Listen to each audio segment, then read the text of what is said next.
Hi everyone. I'm here in Baltimore on Friday morning, right before Shabbat, in the beautiful Wrapunzel headquarters backyard. And I'm here to introduce you to Shira, who is our very first Wrapunzel consultant.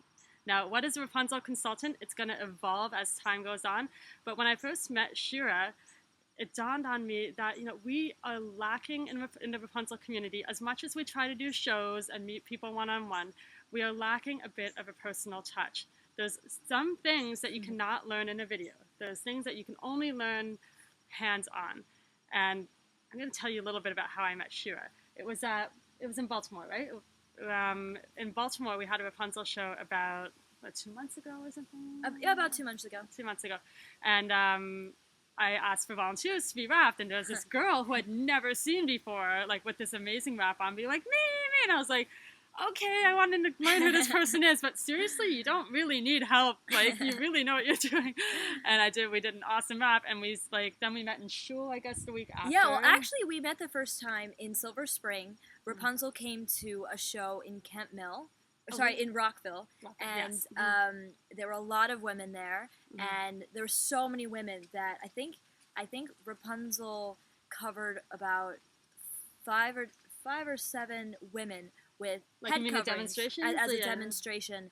And I wasn't chosen. I was really upset, and I said to myself, one day I will get a Rapunzel consultant to help me with my hair. And then when I moved to Baltimore recently, I went to the first Rapunzel show I could go to, and that's where I actually met Andrea. Okay, so you were at that show. I remember that show. It was Motzei Shabbat. Yeah. And we were all like bleary-eyed, delirious. Like we arrived half an hour before it started, like threw a whole bunch of tickles on the table, and then like 90 women showed up, and I was super pregnant and like throwing up in the bathroom. You probably didn't notice, but like, I did not notice that. No. Oh wow. Well, okay, and so then we had this conversation on Shabbat. We had you and your family over for Shabbat. And you were saying that how you've helped a lot of colors already, a lot of people that are getting married or new to full time with a lot of techniques. And I actually then the week after met one of the colors that you'd helped, and I didn't realize it then, but I was so impressed by her wrapping skills. And then I found out afterwards that it was actually you that helped her out. So we got into this discussion that we really, for colors and even women that just want to hone their technique and learn some really, really good ways to make that scarf lie flat, have it flatter your face shape, really like the tactile stuff. If you're a tactile learner, this is why we have Shira. So, but this video is not to talk necessarily about her consultant job. It's to talk about Shira and what she's all about. So I have some questions for her, and we're going to do an interview. And this is her first time like doing a video on the internet, so don't be nervous. Thanks. There's only a gazillion people watching you. Hey, gazillions of people. Hey. Okay. So when I first met you in Baltimore, what I was struck by is how really natural Tichel time looks on you. Even now, like I didn't know you before you were married, but you look like you. You look natural. You don't look like a beautiful woman who's covering her hair. You just look like Shira. Thanks. Was it always something that came naturally to you? So, definitely not. I've been married now for over 2 years, and the first year that we were married, I really struggled with the hair covering. Not necessarily the desire to cover my hair, but the technique. Yeah. I didn't have a lot of Rapunzel ladies living near me, and a lot of my friends cover their hair in different ways, and I only had a couple of friends who cover with big scarves. And eventually I learned how to ask for help. And how to say, hey, I really like your head covering. What did you do? Where did you find your scarves? How did you make it look layered? And all the different techniques. But it took a long time, one, to find those women and to feel comfortable asking them. And not only asking them, because you can ask someone for advice about how they cover their hair, but actually doing it on yourself is something completely different. So if someone says, I'm wearing a Lakeshore Bliss, and it's my favorite scarf. And if someone said, if I just said to someone, this is a Lakeshore Bliss, just go to Rapunzel, it's perfect, you can do whatever you want with it. Like that's great, but that doesn't really teach me how to actually put it on. So eventually I saw someone wearing a scarf and that was beautiful, and I said to myself, that is what I want to look like, and that is who I am as, you know, like a spiritual Jewish woman.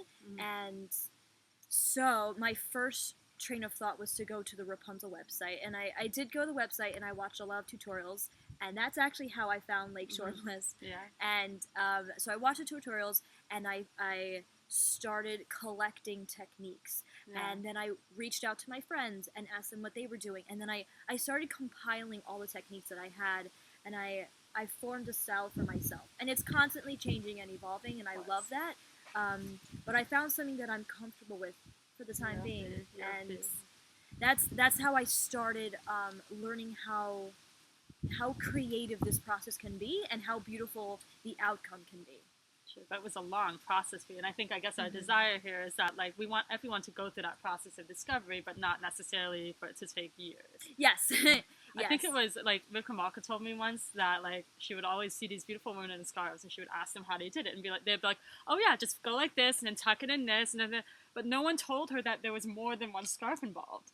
With those looks, like she wanted that big look, and then she would go home and like do it with her one scarf, and like, why isn't it working? Like, and when she figured out it was more than one scarf, it's like, oh, so that's why like getting actual hands-on help is so important. Yeah, for sure. And actually, the first few months that I was married, during our Sheva Bracha, the last Sheva Bracha, so 7 days after we got married, I went to someone else's wedding, and I was wearing a scarf, and I wasn't wearing a no-slip headband, I wasn't wearing a volumizer, and long story short, but all my clothes were kind of destroyed in something, so I was borrowing clothing, borrowing scarves, and someone came to me and said, I like your scarf, and I almost started crying because like it was falling off of my head. I was in the bathroom. Anyway, so to go from there to where I am right now has been an amazing process, and I really want to share that process with other women because it's made me feel so much more confident about myself. Wow. Beautiful. Yeah, because you can't be dancing your head off with joy at a wedding when you're going like this, trying to desperately keep your scarf on. Yeah. Exactly. Been there. Yeah. So I guess that comes to my next question: is like, what are some of the biggest hurdles that you've had to overcome? Like, did you answer that question, or are there any other hurdles? One or two other hurdles is feeling comfortable covering my hair wherever I go, despite the context. So if I'm going to a wedding, I'm the one wearing a big, beautiful tichel, and when I go in, everyone sees me.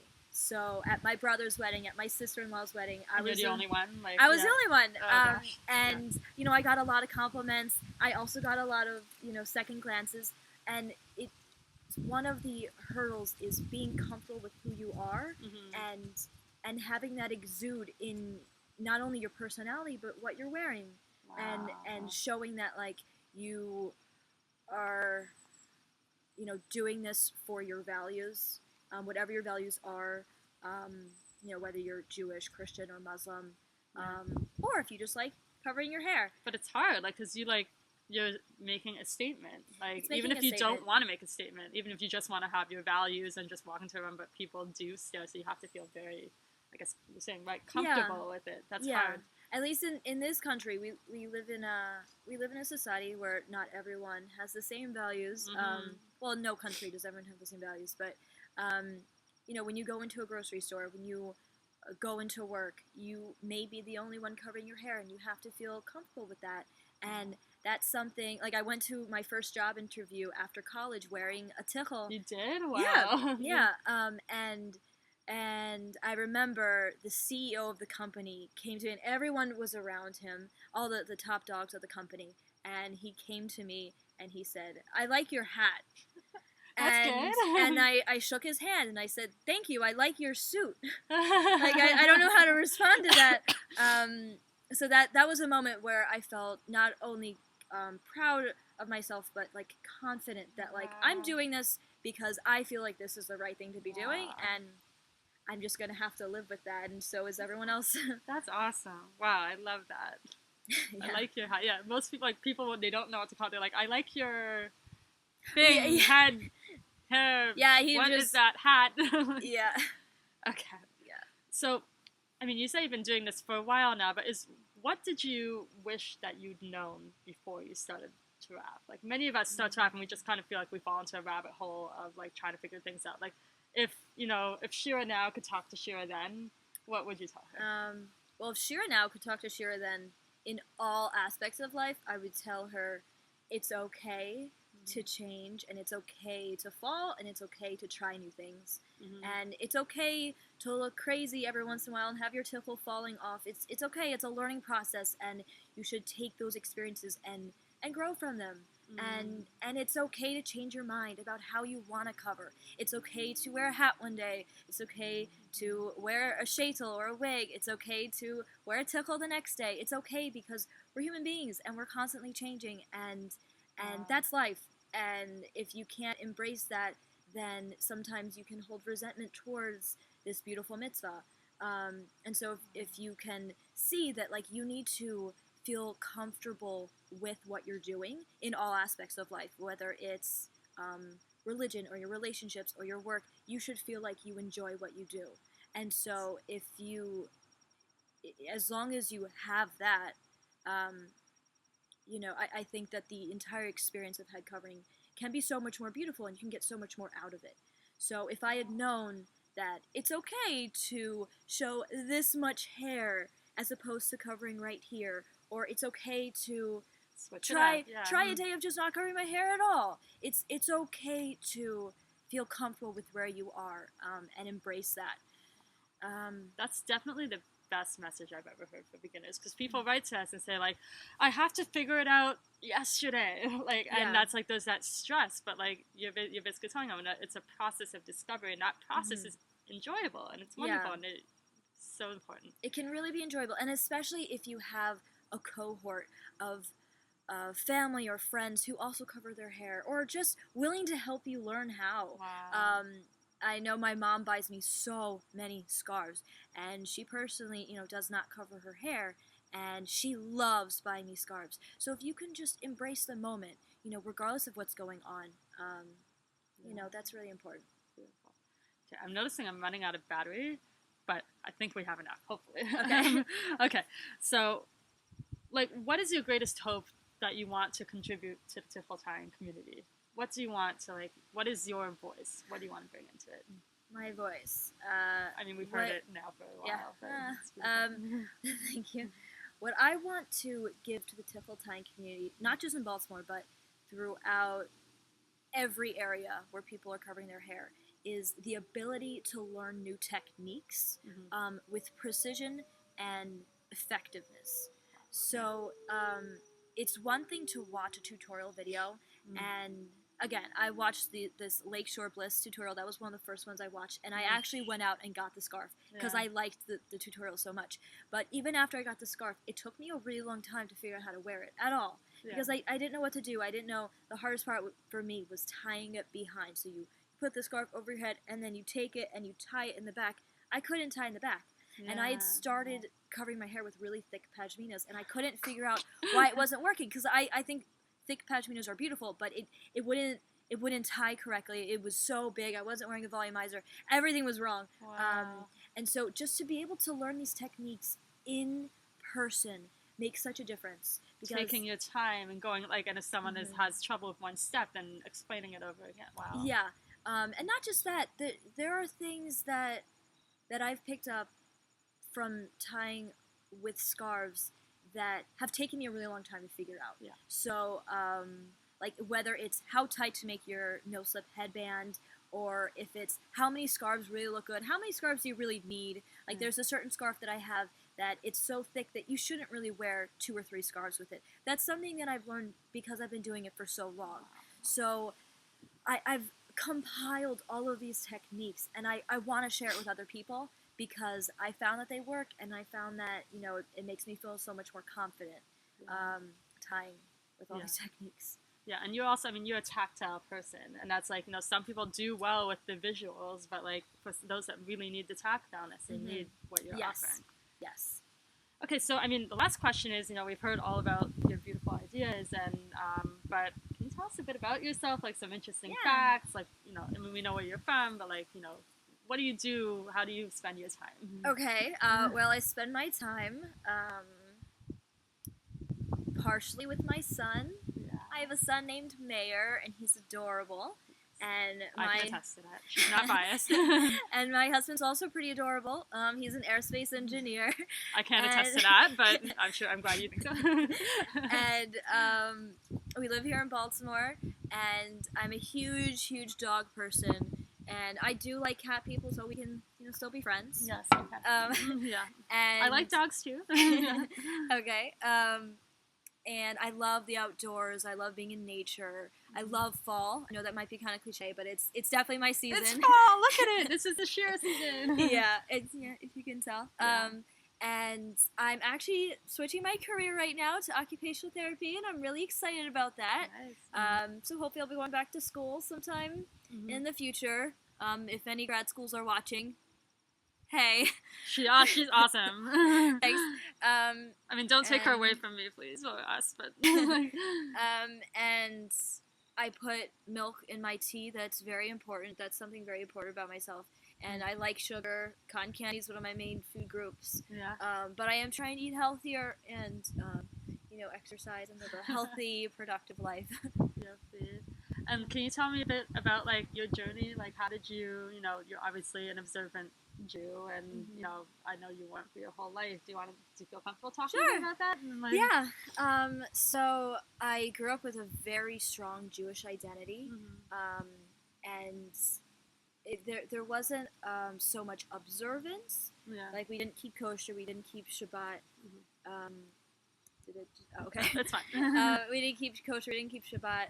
And in high school, my best friend, also Shira, hey Shira, you know who you are, she invited me to an NCSY Shabbaton, and she said, if I bring 3 people, then I can win a free iPod. And so, of course, I didn't have anything else doing that weekend, and I really like Shira, and she could win a free iPod, so I said, of course. Also, like, she always wants me to tell people that it wasn't just because of the iPod, but that was probably part of it. Anyway, we're still best friends today, even though she lives in San Francisco. San Francisco's a very lucky place. Yeah. And anyway, so I went on this Shabbaton, and it completely opened my eyes to a whole new world of Judaism, and it answered all my questions. Not all my questions. I asked a lot of questions. One thing about me is that I'm constantly asking questions.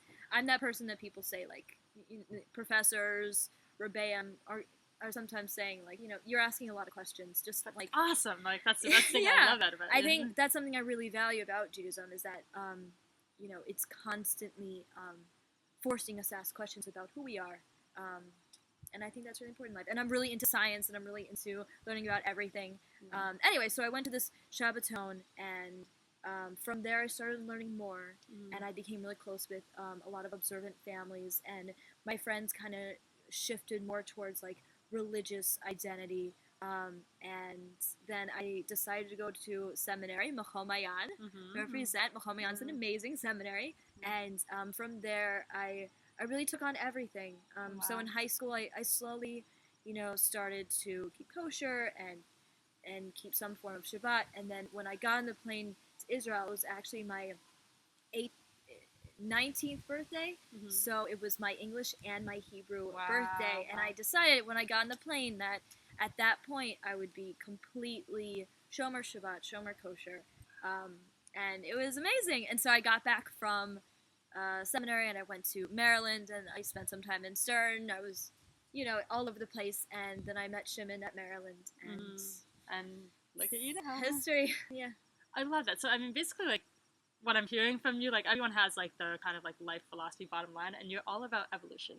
Like, you're all about, like, the process and, like, really enjoying the process. Like, even your whole journey to Judaism was, like, you talk with such joy about the process. Yeah, and thank God. When you talk about hair covering, you, like, so I think it's, like, an enjoyment and, like, absolute, like, happiness of the process of learning and evolving and finding themselves through this beautiful act. Yeah. So thank you, Shira, and we are gonna have, like, for all of you in Baltimore or near Baltimore that want to come and have a one-on-one session with Shira, hit us up. We're gonna post on Facebook, and you can book a time with her. And we can't wait to have, like, other people in different communities doing the same thing. And this is really cool. Like, it's like our first time really doing something like this, but it's so important and so necessary.